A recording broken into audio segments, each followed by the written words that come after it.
In our last interactive video, we looked at some specifics about painting. We looked at the media and the elements of painting. And in this interactive video, we're going to look at some of the generals of painting, meaning how it can help make our vision whole. So some more general concepts about painting.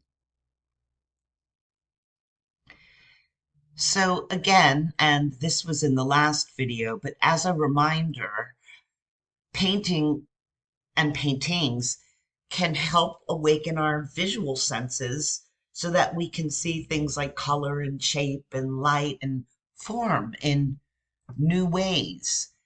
And it's the case that our day-to-day routine existence can often dull our senses, and specifically our sense of vision. And by participating with paintings, we can start to sharpen our visual senses and awaken them and refresh them, right? But that takes an effort. We have to put the time and attention in that's required to look at the details of a painting and sit there with it, participate with it.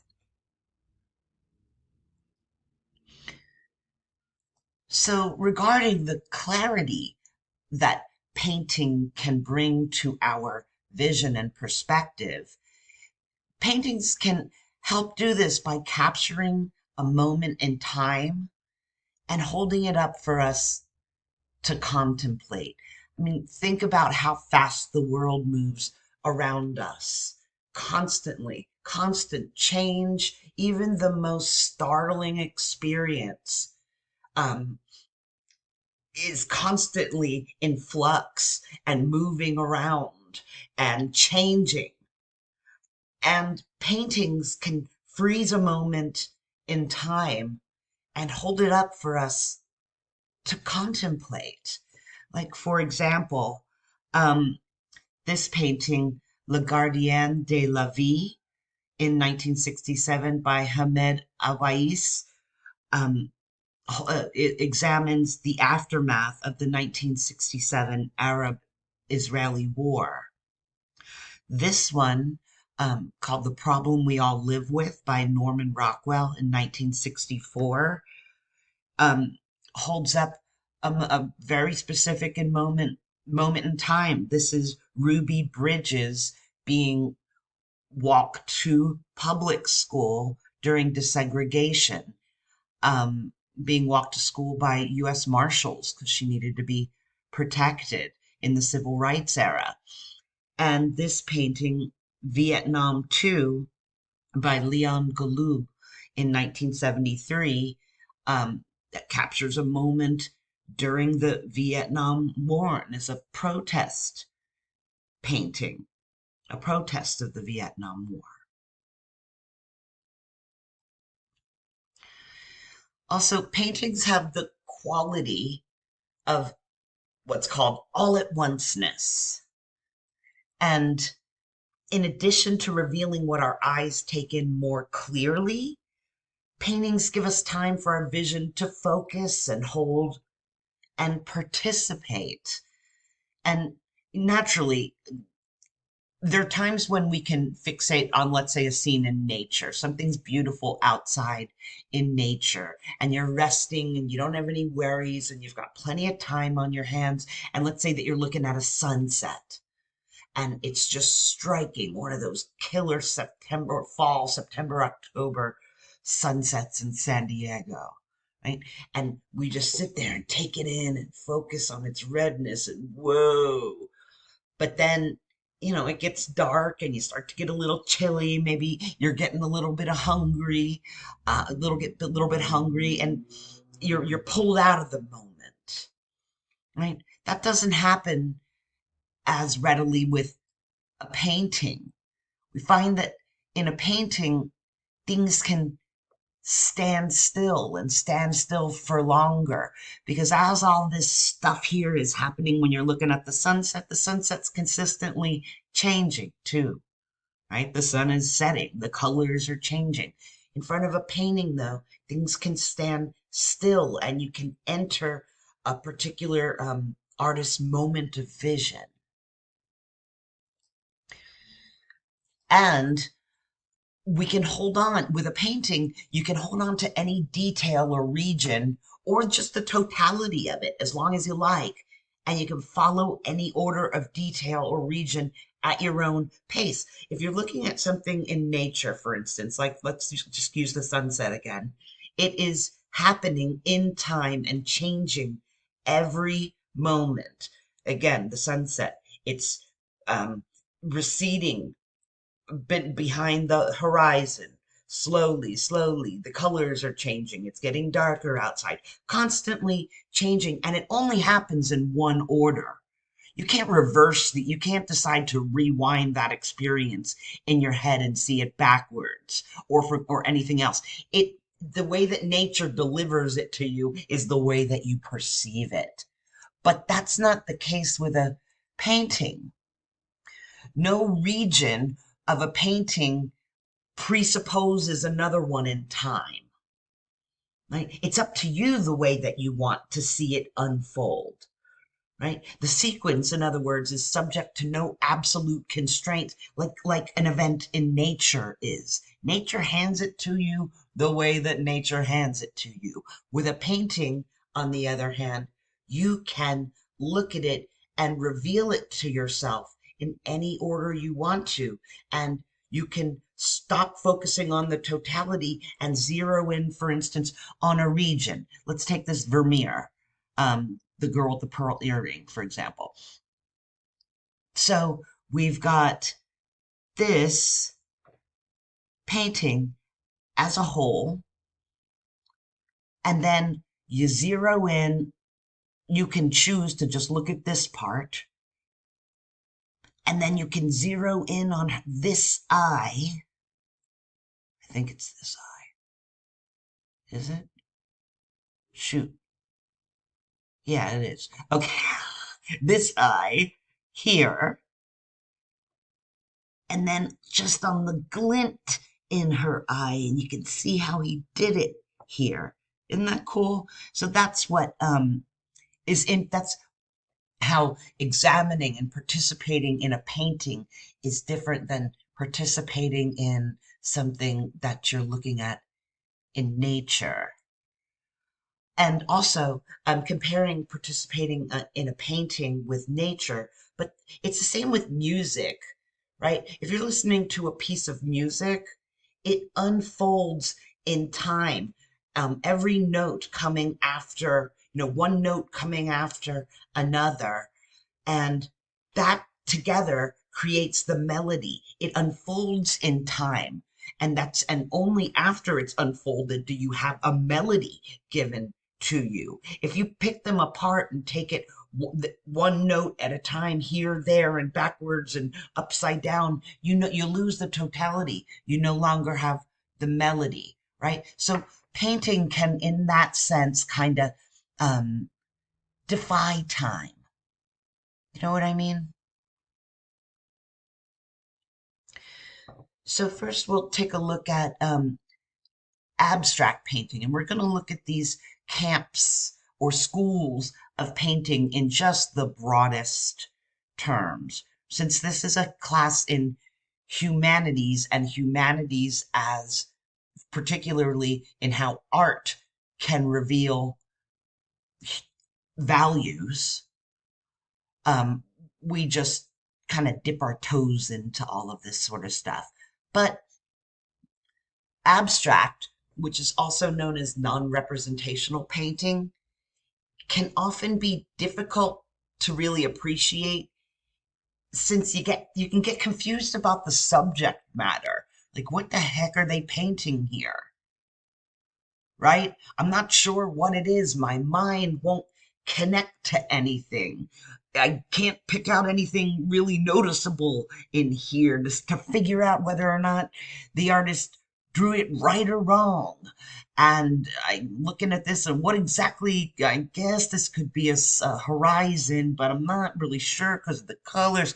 And here you might say, oh, well, this kind of looks like, it could look like a guitar body or a female body, but not sure. And what's, if that's the case, then what's all this?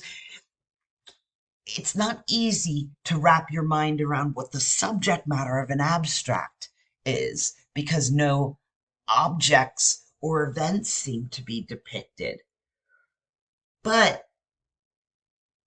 that doesn't mean that they're pictures of nothing. That doesn't mean they have no content. So in abstract painting, the subject matter is the sensuous itself. So as opposed to, oh, the subject matter is a girl, or it is a scene from the Bible, right? In abstract painting, the sensuous experience itself is intended to be the subject matter. And the sensuous is composed of visual qualities that we've discussed previously, like line, color, texture, space, shape, light, shadow, volume, and mass. And also, any qualities that stimulate our vision are known as sensa. And in representational painting, sensa are used to portray objects and events. And we'll look at representational painting in a moment, right? But these sensa in representational painting, you use this kind of stuff to depict an object or an event of some kind. And in abstract painting, you don't have objects and events. You're meant to reflect on the sensuous and sense data itself. So in that sense, it's argued that your sensa, right, the sense data and your sensuous experience is freed. You're not trying to, or the goal is that you're not trying to say, what is this? If it's a female body, they did an okay job, but it's this, that, and the other, or is it a guitar?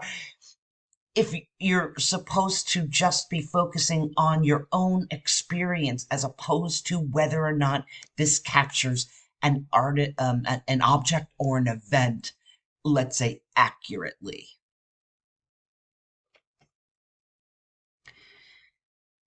And further, because we don't have those objects and events, right? Because those are eliminated, you're kind of released from the future and the past. So the notion is like, be here now and just experience and allow your senses to pick up on this stuff. So that's known as presentational immediacy, this kind of here now experience, this more intensified present experience, so that you're not looking at a painting of a biblical event or or the Revolutionary War and you're being brought back to the past. Or maybe it's a painting of something, some future vision, some technological world in the future, and a figment of somebody's imagination about what the world will look like in the future. Then you're thinking about the future.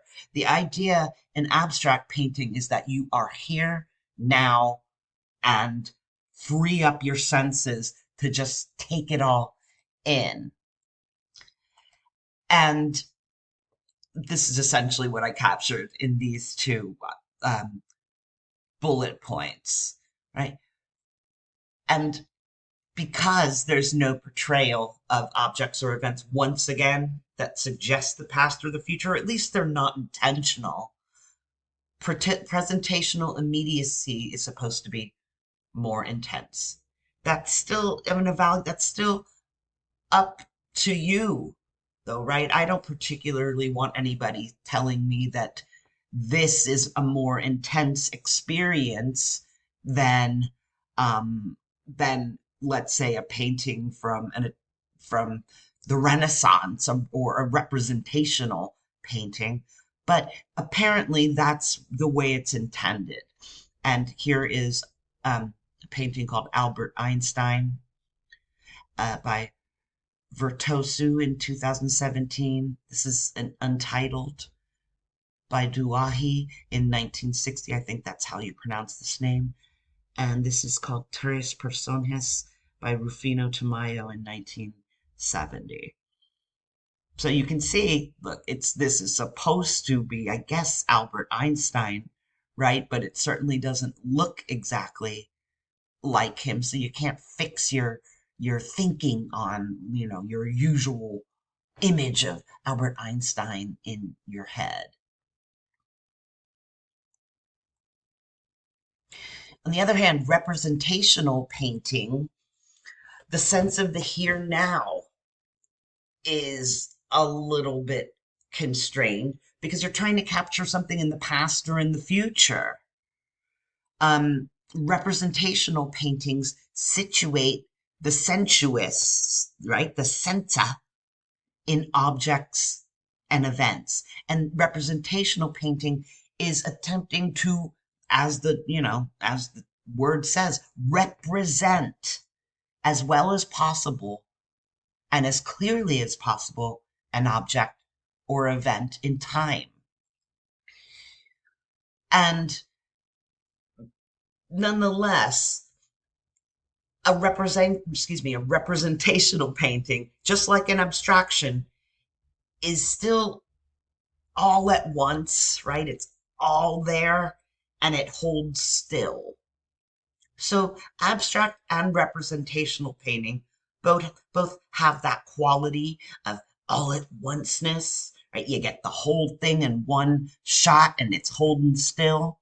But in one type of painting, like abstract, your sensations are your visual sensations are going all over the place, and you're supposed to just focus on the experience of sensing, whereas in representational painting, you're focusing on an object or an event in time.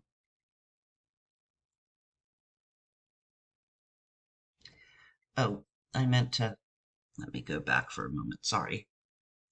Because these are very famous paintings. This is, for instance, Christina's World by Andrew Wyeth in 1948.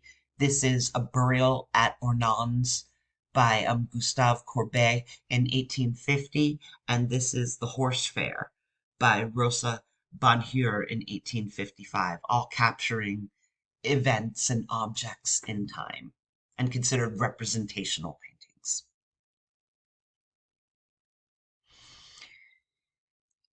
So continuing with the whole motif of time and painting schools, in representational paintings, the past and the future are going to become more relevant than in our experience of abstract paintings because you're seeing representations of objects and events, like we said.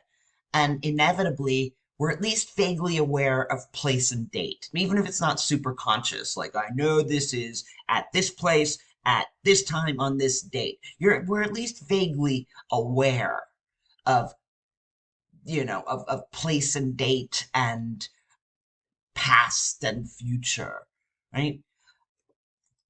But that also means that our experience is more ordinary than it is when we feel the extraordinary isolation from objects and events that occurs in the perception of abstract paintings.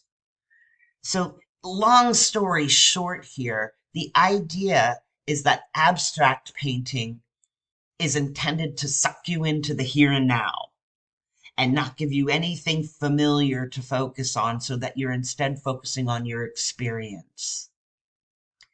Representational painting is kind of the opposite in the sense that you are forced to situate, even if it's subconsciously. This is somebody doing something in some place at some time in all three of these cases. And for this slide, I chose some hyper-realistic paintings. hyper representationalism, if you will. This is one just meaning that they're so realistic that they almost look like photographs. And these are not done from these aren't photographs that are touched up or painted over. So isn't that a trip? This is a painting by Juan Medina, and that's about all the information I could find on it. And this is a painting by Lang Jun, who is considered a hyper-realist painter. And same with this one by Walid Yassin.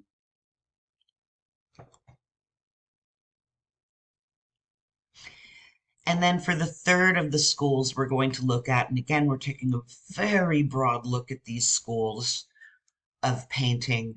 There's the Impressionists. And the Impressionists' approach to painting was dominated by a concentration on the impression that light made on the surfaces of things.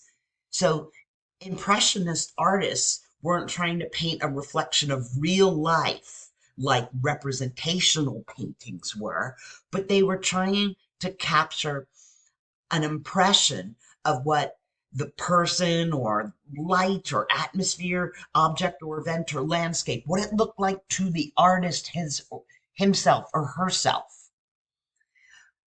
They were, so imagine this. If we look at all three kinds, I'm going to take them out of order because logically it can kind of make sense. Imagine that a representationalist painter is trying to paint in a way that their mindset is, I'm going to capture this the way it really is in the world as clearly as possible. I want my painting to represent quote unquote reality as accurately and clearly as possible.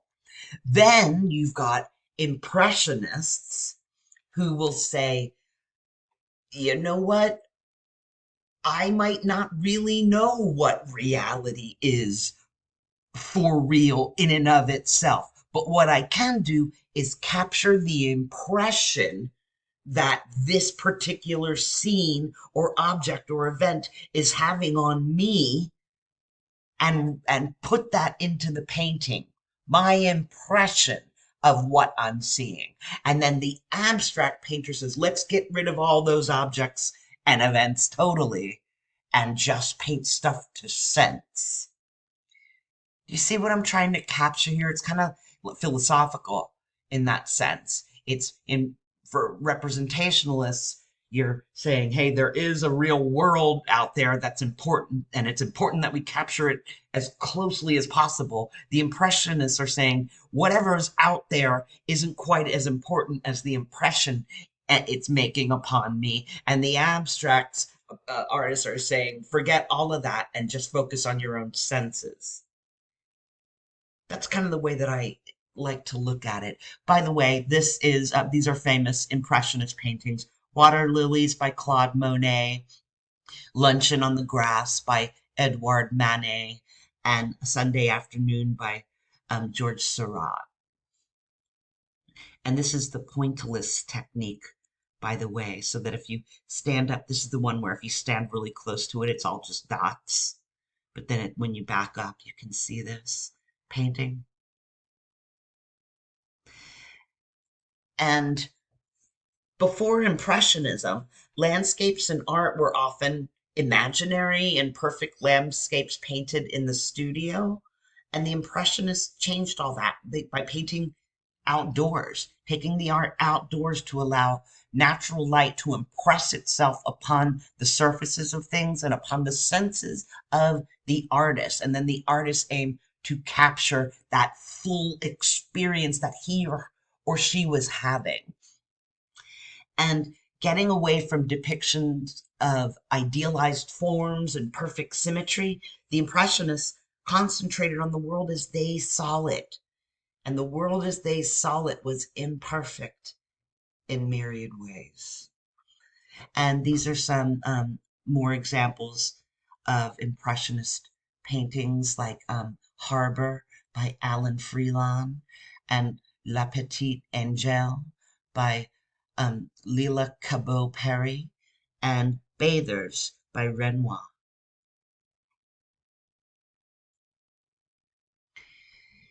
Now, to start to bring it to a close and discuss painting and values.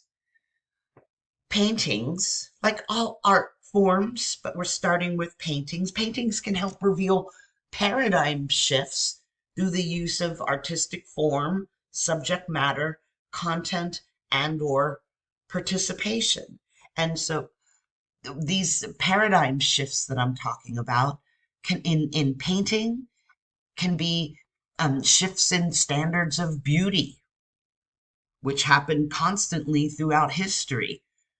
For shifts in capturing objectivity, like in representationalist painting, to capturing subjectivity, like impressionist and even abstract painting, and shifts from material art, meaning art, on with different paints or different media on canvas, to performance art. I don't mean like theater here, but performance, visual arts that are done like performance art, like maybe something that Yoko Ono would do.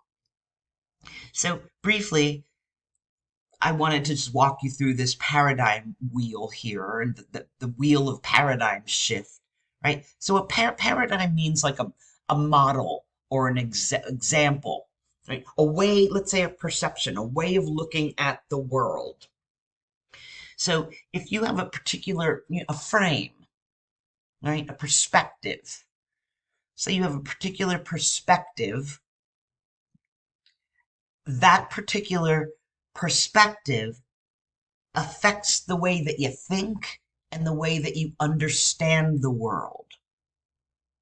Your frame, in other words, your frame of perception affects the way that you think and the way you understand the world, which in turn affects the way you behave, and the way you behave creates habits, and habits create ways of being. And your way of being, and that's ways of being in the world, the who and the why and the what that you are, all participates in this kind of cycle. And the idea is that if your paradigms and perceptions and frame of reference and perspective always stays the same, you're caught in this same loop. Same paradigm, same thinking, same behavior, same habits, just kicked up a notch, and same way of being, and you're going in a circle.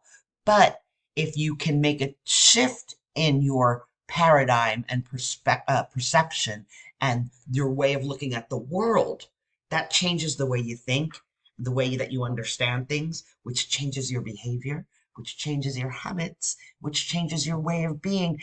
And so it goes until the day you die. And the idea is that as we learn more and experience more about the world, our paradigms and perceptions should be in constant flux. Once you've run a cycle, hopefully you start a new cycle and a new cycle. And the idea, again, is that painting and art is one way that you can start breaking old paradigms and perceptions and finding new ones. And by new ones, they don't have to be radically new. The slightest change here instigates changes all around the circle. I hope that that made sense. And then also, more concretely, what I just said was pretty philosophical, but more concretely, we all know that for centuries, cultural and social ideas and concepts and values have shifted dramatically. We've witnessed dramatic paradigm shifts in society, in other words. Big paradigm shifts, like moving from pro-slavery to abolition, and then from segregation to civil rights. Massive, massive paradigm shifts in American society, from patriarchy to gender equality, from homophobia to lesbian and gay rights, from or just in general, our increasing reliance on technology and social media. These are massive, massive paradigm shifts, and they all have something in common. They're all eventually reinforced by society, sometimes quickly and sometimes slowly. They all break onto the scene, people react and often rebel against them until people become comfortable with them, with the new paradigm, the paradigm shift, and eventually they'll start to at least tolerate and then hopefully embrace the new changes. Right? So, for instance, painting helps reveal these paradigm shifts. It freeze frames the moment and shows you something about ourselves that really, if you were writing about it in a history book, it takes paragraphs and paragraphs, or a philosophy book, chapters and chapters and books and lots of words. Paintings can capture a lot of this in one fell swoop. So, for instance, patriarchy to gender equality is the subject matter of Magma Rising by Jesse McKinson. And increasing reliance on technology and social media is the subject matter of The One-Eyed Man is King by an unknown artist.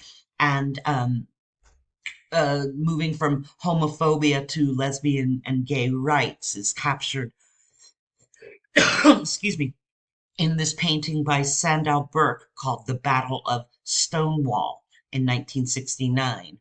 And segregation, the move from segregation to civil rights, is captured by, at least segregation is captured, especially in this painting by Jacob Lawrence in 1941 called Bar and Grill, where you can see, obviously, the segregated space here. Okay, very good. What our topics covered, well, what we covered in this one was painting in our vision, the clarity of perspective that paintings can bring, the all-at-onceness of painting, abstract, representational, and impressionist painting, and then painting and values.